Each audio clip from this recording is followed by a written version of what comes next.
مسجد ابراہیمی ایک ایسا مقدس مقام جسے مسلمان حضرت ابراہیم، حضرت اسحاق اور حضرت یعقوب علیہ السلام سے منسوب کرتے ہیں۔ یہ جگہ صرف مسلمانوں ہی نہیں بلکہ یہودیوں کے لیے بھی بے حد مقدس سمجھی جاتی ہے۔ لیکن اب اسی تاریخی اور مذہبی مقام کے حوالے سے اسرائیل نے ایک ایسا فیصلہ کیا ہے جس پر فلسطینی قیادت اور مذہبی حلقوں نے شدید تشویش کا اظہار کیا ہے۔ اسرائیل نے ویسٹ بینک کے الخلیل میں واقع مسجد ابراہیمی اور اس کے ارد گرد تعمیرات اور ترقیاتی منصوبوں کے اختیارات فلسطینی انتظامیہ سے واپس لے لیے ہیں۔ فلسطینیوں کا کہنا ہے کہ یہ اقدام نہ صرف ان کے حقوق پر حملہ ہے بلکہ اس تاریخی مقام کی حیثیت تبدیل کرنے کی کوشش بھی ہو سکتی ہے۔ آخر اسرائیل نے کیا فیصلہ کیا ہے اور فلسطین اس پر اعتراض کیوں کر رہے ہیں؟ آئیے جانتے ہیں۔ فلسطین کے ویسٹ بینک کے شہر الخلیل میں واقع مسجد ابراہیمی دنیا کے قدیم مقدس ترین مذہبی مقامات میں شمار ہوتی ہے۔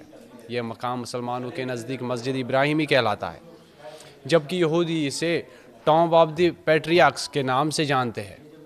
اسرائیلی وزیر خزانہ بیزالیل اسموٹرچ نے حال ہی میں اعلان کیا کہ مسجد ابراہیمی اور اس کے ارد گرد پلاننگ اور تعمیرات سے متعلق اختیارات اب فلسطینی انتظامیہ کے پاس نہیں رہیں گے۔ انہوں نے اس فیصلے کو ایک تاریخی قدم قرار دیتے ہوئے کہا کہ اس سے ویسٹ بینک میں اسرائیلی خود مختاری مزید مضبوط ہوگی۔ ان کا کہنا تھا کہ یہ صرف کاغذی فیصلہ نہیں بلکہ اسرائیلی حکمران کو عملی شکل دینے کی جانب ایک اہم پیش رفت ہے۔ دوسری جانب فلسطینی قیادت نے اس اقدام کو سختی سے مسترد کر دیا۔ فلسطینی صدر محمود عباس کے دفتر نے کہا ہے کہ اسرائیل کا یہ فیصلہ بین الاقوامی قوانین اور ماضی کے معاہدوں کی خلاف ورزی ہے۔ فلسطینی حکام کے مطابق اسرائیل آہستہ آہستہ الخلیل اور مسجد ابراہیمی پر اپنا مکمل کنٹرول قائم کرنے کی کوشش کر رہا ہے۔ یہ معاملہ اس لیے بھی اہم ہے کیونکہ 1997 میں اسرائیل اور فلسطین قیادت کے درمیان الخلیل معاہدہ طے پایا تھا۔ اس معاہدے کے تحت فلسطینی انتظامیہ کو پورے شہر الخلیل میں پلاننگ اور تعمیرات کے اختیارات حاصل تھے، جن میں مسجد ابراہیمی اور اس سے ملحقہ یہودیوں کا مقدس مقام ٹومب آف دی پیٹریارکس بھی شامل تھا۔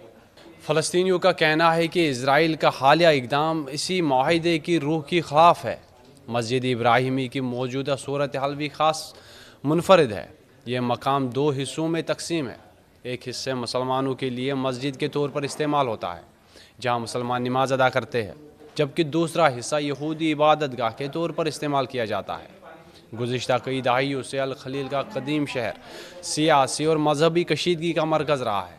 فلسطینیوں کا موقف ہے کہ مسجد ابراہیمی صرف ایک عبادت گاہ نہیں بلکہ ان کی مذہبی، تاریخی اور ثقافتی شناخت کا اہم حصہ ہے۔ اس لیے وہ اسرائیل کے اس فیصلے کو انتہائی حساس معاملہ قرار دے رہے ہیں۔ مذہبی شخصیات نے خدشہ ظاہر کیا ہے کہ اس طرح کے اقدامات مستقبل میں اس مقام کی حیثیت اور انتظامی ڈھانچے کو مزید تبدیل کر سکتے ہیں۔